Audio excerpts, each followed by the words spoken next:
Well, hello there. How are you doing today? Hopefully, you're doing absolutely fantastic, great, while, and even maybe guitar. I have some Spanish guitar here in the background. Well, this is Andalusian guitar. It's mixed with like a ode and a couple other things, kind of giving it a little bit of an Arabic theme.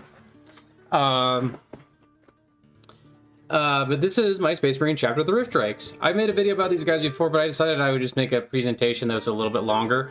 And you can see here I put my Rift Drake symbol right there. And you may say, that looks like a silly symbol for a Rift Drake. That doesn't look like a Drake. It's because it's not. It's just like the symbol for Kali. And I just decided to use that. Anyway, let's go. So why make the Drakes? Well, I wanted to make my own Space Marine that were cool in the ways that I thought they should be cool. There's a lot of different Space Marine chapters that I think are at least kind of interesting, but I wanted a Space Marine chapter that really spoke to me, personally. I also wanted Space Marines who wanted to build something better, not just, you know, build, like, more Imperium or shoot more people, but Space Marines that wanted to make a better society. I also wanted to make Space Marines who were friendly with Xenos, because I like Eldar, and I also like Votann. So I thought it would be... Votann was obviously a later development with these guys, but, the Eldar are something I like.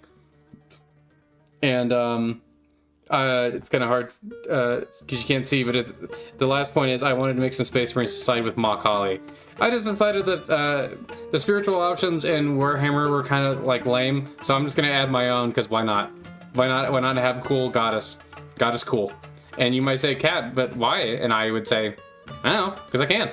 That's one of the fun things about Warhammer. You can make your own stuff, and you can make it as lore friendly or as lore breaking as you want. So I'm gonna make a goddess who will protect the Votann people and the Eldari and the Space Marines and the humans and on all those people. Yeah, and Tau if we get to them. Why not?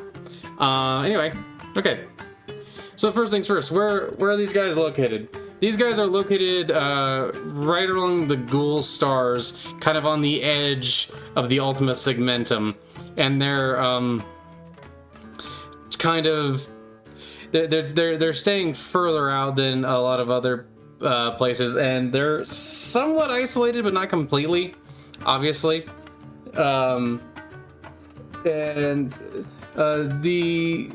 If you don't know what the Gold Stars is, basically it's a big horrible area in space that's not along with the Halo Stars. The Halo Stars being the rim of stars that kind of encircles the edge of the galaxy here. It's full of dead worlds. There was like a period where apparently there was the Pale Wasting and some other things going on there. But the Rift Drakes who kind of want to keep to themselves and have their own like formations and things like that, they actually use the distance of the Ghoul stars as well as the Cicatrix Maledictum, which now separates the galaxy in two, to kind of basically keep the Imperium like more or less out of their business. That's like one of the main things here. So the Dooman Rift. The Dooman Rift is in the Amaravati system. I'm sorry.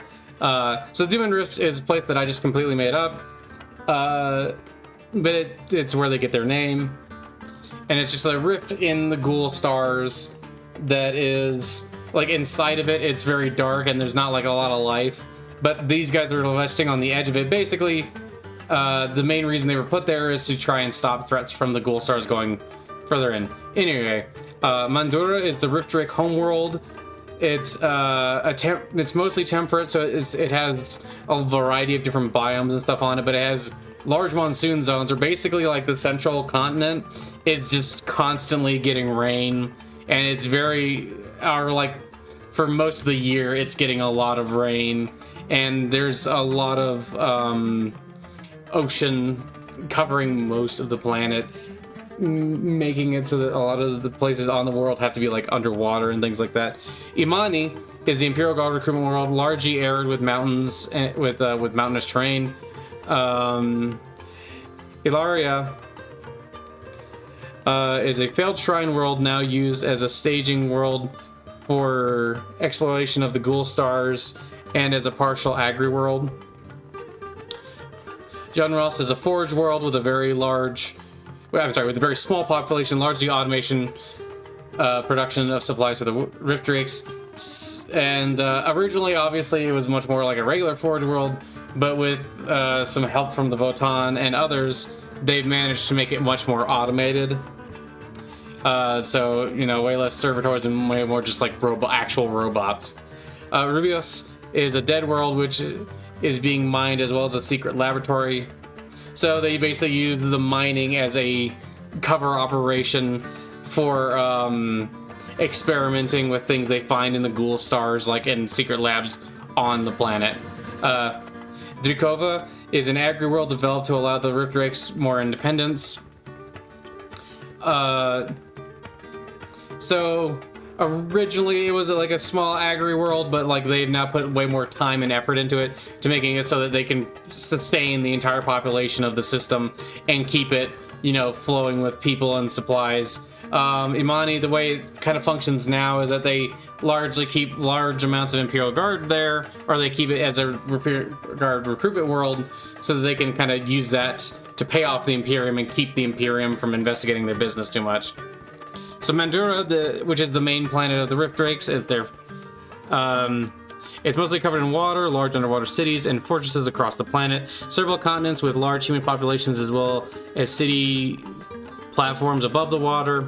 So there's some that are basically not quite full-on hive cities, but like cities that are on like these platforms that go above the water. Regular monsoon season, which causes the southern continents to flood.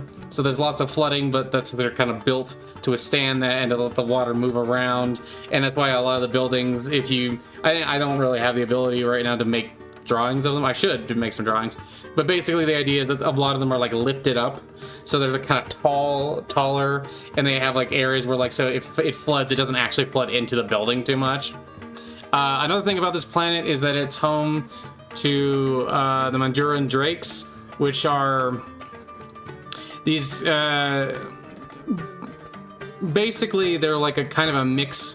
When they're younger and more common, they're like kind of like a mix of like a dog and like a drake, which a drake is just a flightless dragon. So it's basically large lizards with scales and very powerful jaws, but they also have these two little arms in their chest that like let them manipulate things and do stuff like that. However, some of them, for one reason or another, it's not 100% understood. Some just think it's like a natural part of the planet, will mutate into different species of these, like some are like chameleon kind of things. Some of them are much more aquatic, like so rather than living on land, they live in the oceans, with one growing as large as a whale and having like a very pronounced intelligence about it that will like allow it to communicate in certain ways with the people around it, and like limited psychic potential. But these are like, they were like one of the apex predators on Mandura and the Rift Drakes like kind of train them, and they keep them as like guard dogs, and they also like sometimes use them in combat because they have bites which are strong enough to get through, you know, a good deal of armor. It probably couldn't just like straight up like grab like a Space Marine's armor and like rip through it. If it got to like the meaty, the little uncovered part between like the vambrace and like the upper part of the arm, it could maybe like snap through that kind of thing, but it's not gonna just be able to snap through straight ceramite. Some of the really big ones can do stuff like that, but like they're much rarer. So Mandura was settled a very long time ago. During the last years of the Dark Age of Technology, a group of settlers traveled across the stars collecting people for their new Paradise World project. They arrived at the I keep saying this wrong. Amaravati system, and remained separate from the Imperium for the first 1500 years of its existence. Joined the Imperium after and had different departments fighting over the planets. So that's just the real basic, but we'll get more into each part of this. So around, it was a little bit before the 25th millennium, these guys set out, and they, the idea was that for all of the technology and wonders that was present in humanity and all the various different, okay, it did start over, okay, so let's say, all the various different things that they, all all the technology and stuff, they felt like humanity was kind of spiritually lost. Like, even though life was easy and things are better now, it felt like people were just kind of going through the motions and largely didn't have a strong center of belief or a spiritual core that would really strengthen them. So this is a group of like mystics and spiritual people, as well as scientists and others who wanted to create a place to really like elevate humanity, not just in the technological sense, but also in like the sense of like what they're truly about, and like giving them a purpose and meaning to life. So they traveled across the stars for a long time, collecting just people along the way. They had like a whole fleet of ships. They were very interested in the idea of, you know, trying to find ways to transcend past like the physical plane if they could. And they got people, some of the original people were very heavily Arabic, Turkish, Persian, North African, and, you know, sub-Saharan African kind of peoples as well. And as they traveled across the stars, they got, you know, some more people who were Indian, and they are like had really descended from India, and people who were, you know, also some of them from like Europe, and a few from like places like Latin America and things like that. And they were just from all over the place, but mostly it was like a Arabic, Persian, and like North African persuasion that was largely the population.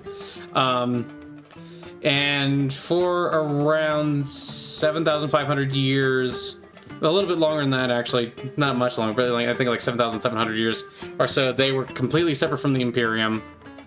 And for a while, obviously, when the Age of Strife came along, they got separated from the vast majority of humanity and were kind of like stuck with themselves. Now, at first, this wasn't a big issue because many of them had come to believe the same things and wanted to build this better society. And on Mondura, you know, they started building a lot of, you know, temples, but they also started building a lot of like underwater places for people to live and exist. And one of the things they did was they built these huge underwater vaults so that they could preserve some of their most important technology and some of their inventions that they wanted to hide from the rest of humanity for whatever reason.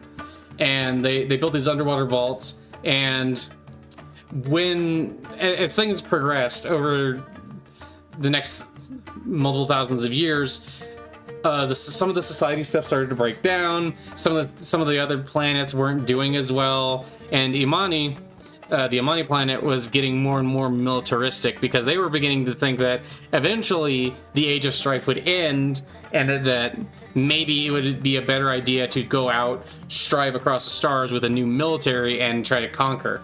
But the people on Mondura and other places like Alara did not want to do this. They were more interested in trying to live peacefully.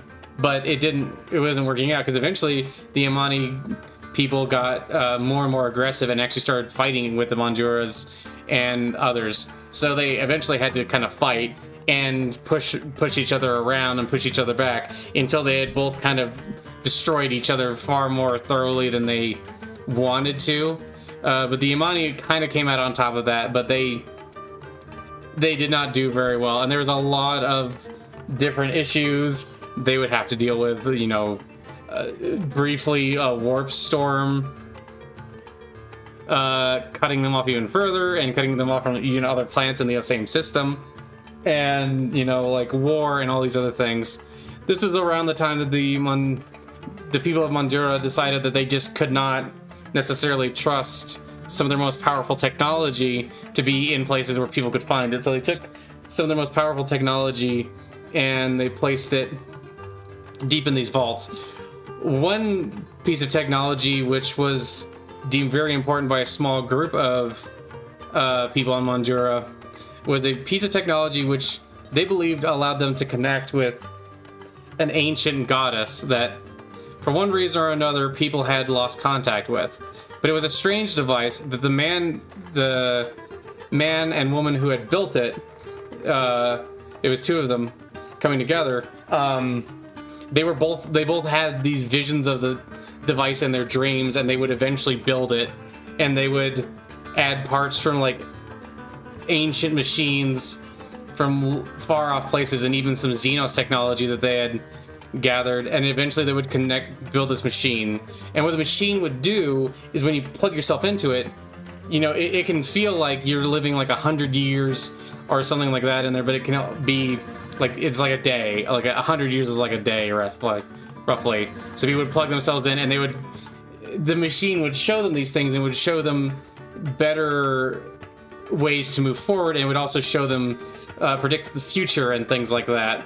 And eventually this small group decided to basically they created their own little coven around the device. And at first they were like, well, we don't want to share it with too many people because they were worried what if it tried to get into the wrong hands.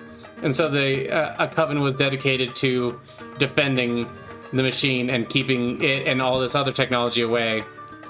This, not long after this, is when the Imperium, now about 500 years or so. Actually, I'm not 100% sure when the Horus Heresy ends, date-wise, but well after the Horus Heresy is ended, the Imperium comes and decides that it wants to extend an olive branch and try to recruit these people. The various different planets at this point decided that it was a better idea to go with the Imperium, despite a lot of their own reservations, than it was to stay completely independent. The Coven on Mondura made sure that they hid their most important devices, because they knew that the Imperium would love to steal their archaeotech, at least what was still working. And they gave some of it over to the Imperium, but it didn't go. It gave them some favors, but not as much as they were hoping. But they kept the most important stuff in a very, very hidden, in their most hidden vault underwater. So yeah, this is just a picture from Subnautica, because this is kind of what I imagine some of this stuff looks like, less broken, of course. So they feared that the technology would be taken. They hid their advanced technology under the waves and swore among the influential families to keep it hidden. The members of the families who were of the Covenant kind of kept this secret as long as they could.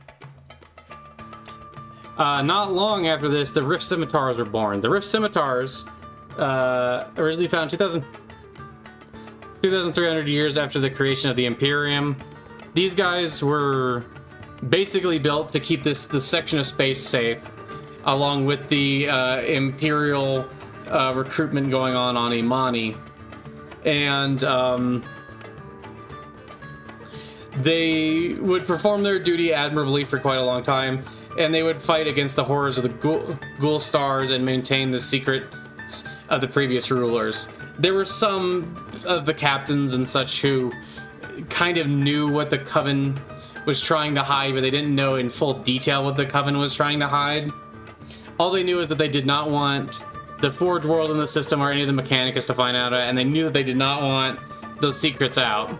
But they decided that the best way was to just keep it completely hidden and not even visit the vaults. Just occasionally make sure that they're maintained, make sure that they're not, like, nothing's going wrong with them or anything like that.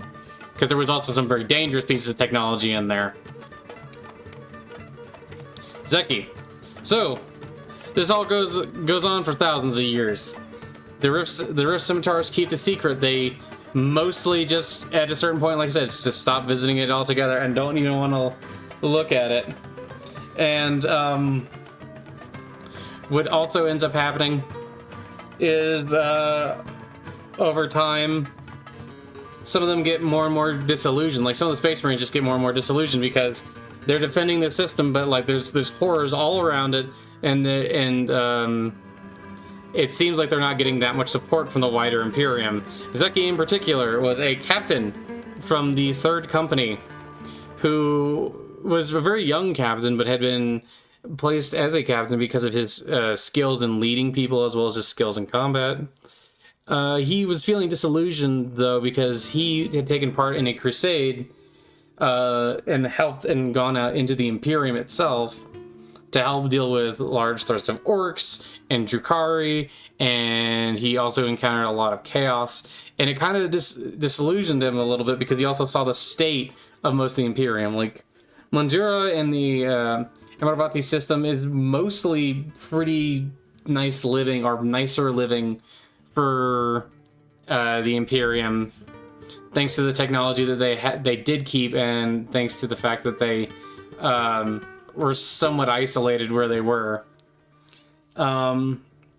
But Zeki came back, and he was getting more and more disillusioned with the Imperium. He started to think that it was just more and more rotten every time he went out and helped fight with the Imperium. He wanted to defend his system, and got more and more to the point of wondering if it would be a good idea to isolate the Rift Scimitars to just defending this small area. And over time, though, he would meet up with his chaplain. His chaplain had actually gone to the vault and decided, for reasons he never revealed, to open up the vault and go inside. He discovered the Great Machine, and he plugged himself into it. And after that, he would go back to his captain and show some of the people he thought would actually appreciate the machine to the machine. And they went, and Zeki, after being convinced, decided to plug himself in. He would spend what felt like, a century in the machine, just wandering around at first, and then, he slowly started to create, because basically the machine would just allow you to create within this space, with your mind. And he just started creating and creating, and eventually he decided that this was honestly just better and almost worth more defending just this than it was the Imperium at large. However, there was at one point, as he was wandering around, he actually came across an Eldari Farseer inside the machine. And when he first saw her, he thought that she was something he created. He wasn't sure why he would create an alien, but when he realized that she wasn't part of his creation, and that she had come here because she was plugged into a very similar machine on her craft world that they had recently discovered, they at first were kind of like cautious around each other, but eventually they would form an alliance that would create something much stronger, and this would be the beginning of the end of the Rift Scimitars and the beginning of the Rift Drakes. Now, one thing that they were both actually very curious about is, how are there two of these machines? Because as far as Zeki knew, the story he was able to gather about the machine, it was built by two people who came here and built it and did not go anywhere else. As far as he knew, they'd never built a second one. He thought that this was just like the end of it. And the Eldari Farseer, did not truly know the origins of the machine either. And since then, they have both taken to looking to figure out if there's more of these, or if maybe they can find a trail of the guys and gal who made the original one. Maybe they left the system at some point and decided to make one other. But like, this was like halfway across the galaxy is where the Eldari craft world found this. So this is the birth of the Drakes. It's something to convince so Zeki basically went about and he tried to convince more and more people to come and embrace the machine, to put it on, and to try and find a new purpose in life. Now, at first he was pretty cautious about this, and he was trying to do it just with people that he thought he could at least convince to actually put the machine on, and not be like, this is some Xenos horrible technology, blah, blah, blah, and try to get rid of it. And he managed to get a surprisingly decent number. However, the chapter master was completely against it, and when he found out that they had entered the vault, he was honestly very tempted to simply destroy the vault. The Drakes, or well, they weren't called the Drakes yet, but the people who followed Zeki and followed the chaplain knew that they couldn't allow this to happen. So that they realized eventually they had to use some violence, and they had to try to force their brothers to not destroy things. Eventually, the chapter was divided, and they also realized that if they didn't stop their brothers, they might be labeled as heretics, and they might have the Inquisition called upon them. And if the Inquisition gets called, then all that beautiful technology, all the wonders that they had would be destroyed. So they had to fight. At first, it was not great and pretty one-sided.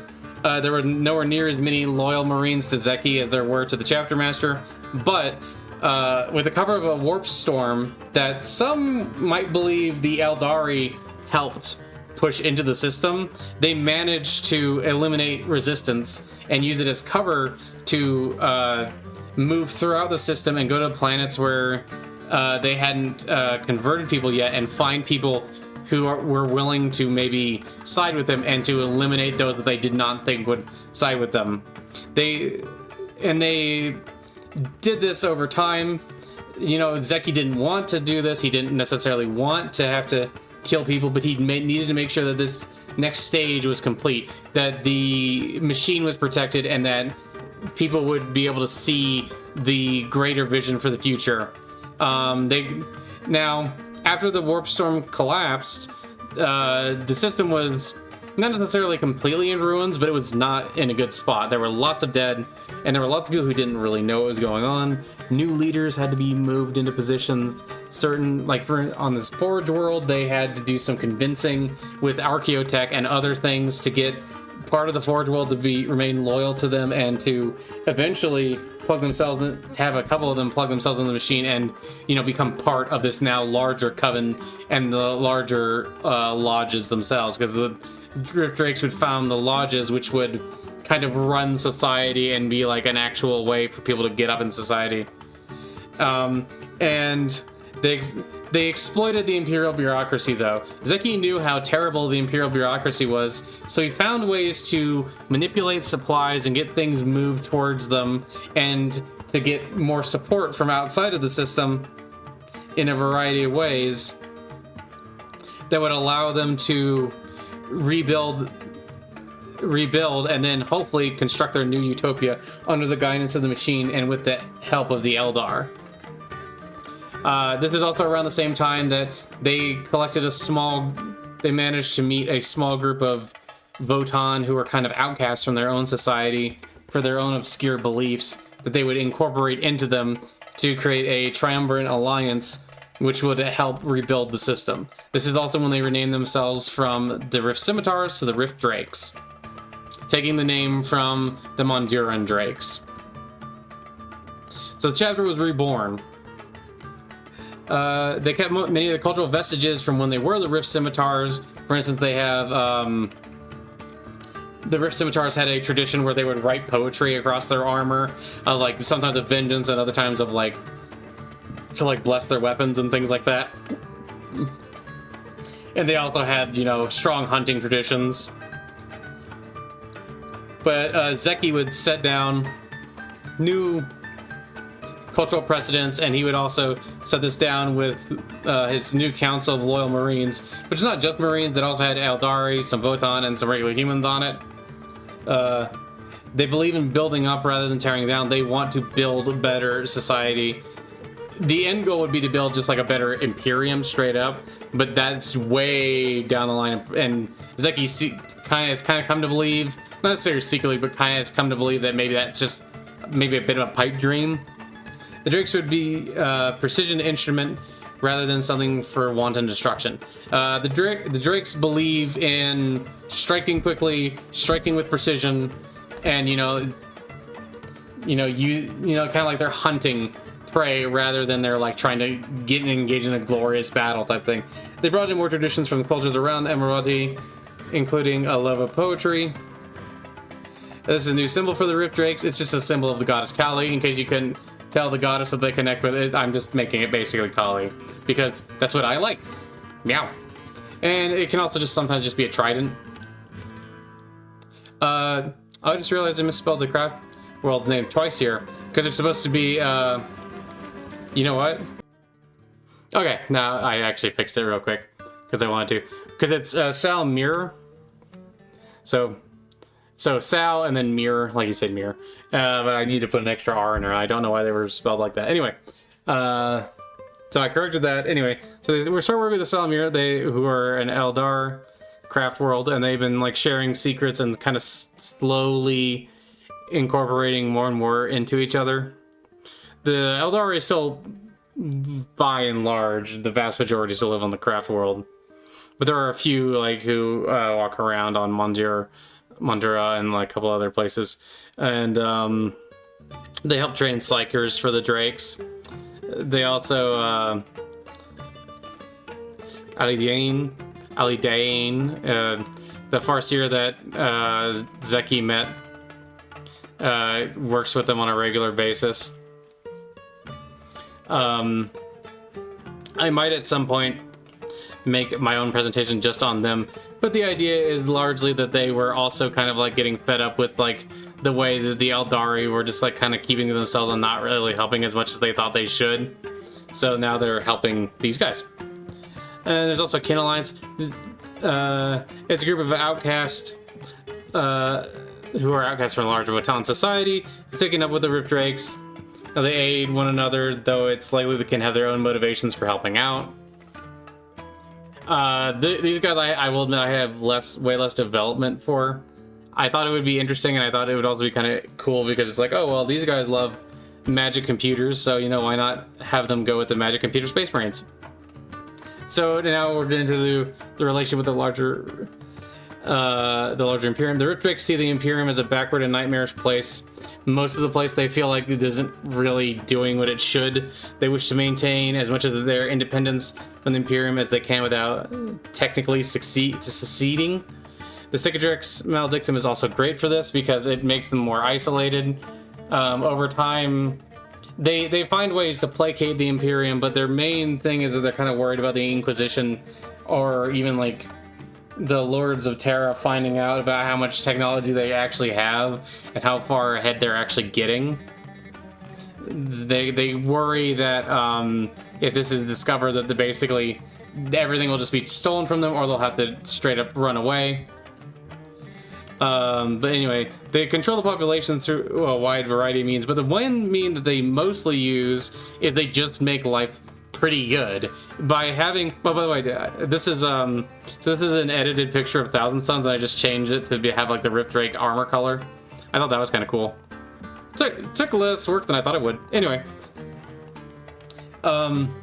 they keep them entertained. They make sure that they have the basic needs met, and they also keep them in like with minor luxuries and things like that. And use these lodges as like a requirement, basically, to like move up into higher levels of society. But these lodges are, you know, places where they like kind of recruit and indoctrinate people into the beliefs of the Rift Drakes. The highest members of the lodges eventually actually get plugged into the machine, because it's just not really practical to plug in just lots and lots of people. Mandatory military or civil service, so you can go into the military or like civil service, which is like building up the place or like running infrastructure and things like that, is required for all citizens within the system, with a few special exceptions. During these periods of service, they are taught to believe in the state and to help their communities, and of course to support the Rift Drakes. The Rift Drakes in combat believe in efficiency in combat over honor or rituals, though they do have their own combat rituals. They prefer using the best weapons for the job and attempt to maintain a diverse armory to deal with any situation. Large amounts of psychic marines. Basically, the more you plug yourself into the machine, it turns out the stronger your psychic abilities get. It takes a long while, but like Zeki was originally not like, supposedly did not have much psychic potential, but now is a fairly potent psyker. A strong preference for precision strikes rather than prolonged campaigns. Basically, these guys kind of do more of like a little bit. I use the Alpha Legion picture here partially because they kind of are a little bit based on the Alpha Legion and a little bit based on a few other things kind of mixed together. But the main idea here is that, like, hey, we're a military force. We're here to end the enemy, and we're here to provide safety for our own people, and, you know, to help with the controls and things like that. So they're not going to sit there and do long speeches and things like that. They're just going to go in, bang, bang. That sort of thing. And now they've formed the Drake Scions, which are humans with biological and cybernetic augmentation, specialized servants of the Drakes who take on combat roles as well as performing infiltration missions for the Drakes. Basically, the Drakes have a large amount of armed servants that sometimes go out into the wider Imperium with them. Sometimes they just help maintain control on the planet. They're also, you know, a large military force that can be deployed rapidly around their own system. And now that they've spread out just a little bit into some of the surrounding areas around the area where the ghoul stars are, they also have them help with that. Sometimes they will go in and infiltrate because, you know, it's easier for them to infiltrate because they're human-sized.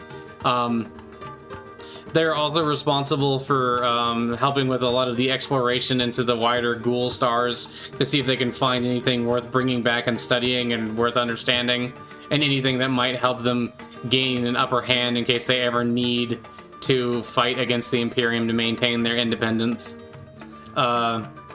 Some of these guys are also, with the inclusion of the Votan, have now taken to using clones for more and more of their troopers to try and just immediately have them be bred to be loyal and things like that. It doesn't necessarily always work, but they try to maintain this. They also have slowly been kind of spreading out. Over time, the Rift Drakes have begun to be influential with several smaller chapters, and some believe they are attempting to get into a position where they can secede from the Imperium. Overall, this is not the actual goal, but, you know, that doesn't mean that's not the way it looks. They have to be careful not to get too much attention drawn to them because of their unorthodox ways, as well as deviation from the Imperial Creed. Because of this, they have had to engineer escape plans in case the Imperium ever decided to put an end to things, though they're safe for now, being on the edge of the Imperium and behind the Great Rift. But they do have to worry about the Inquisition ever getting too curious about what's going on and why this system is so different from the ones around it. And of course, there's a couple of smaller Space Marine chapters like the Emerald Vipers and the Umbral Tigers, who were both taking heavy casualties. The Umbral Tigers are now fleet-based, but they've kind of slowly begun to have a bit more of an alliance with the Drakes themselves. Also, the Drakes by themselves already have more than a chapter's worth of Marines. But they try to keep their numbers, their actual numbers, a secret as much as they can. And of course, the Emerald Vipers were almost wiped to extinction when Necrons invaded their homeworld. But now the Rift Drakes are kind of giving them a safe place to stay and a place to try and rebuild a little bit before they can maybe go back and try to launch a crusade against the Necrons who took over their system. Anyway, remember to praise Mach Howdy and shoot a bolter, maybe, or a shuriken catapult. Yeah, so that's the end. That's like the vast majority of the details. I do actually have some more stuff and story ideas in mind, but this kind of gives a big overview of my chapter. The craft world that they help with, or that helps them, that I might make my own separate video on at some point, and all these other things. And I hope you enjoyed that. And yeah, I hope that if you have anything you want to ask or any comments, go ahead and leave them down below. You know, like and subscribe, I guess, blah, blah, blah. And also, I love you, and God loves you, and bye-bye. And I hope that you have an absolutely wonderful day.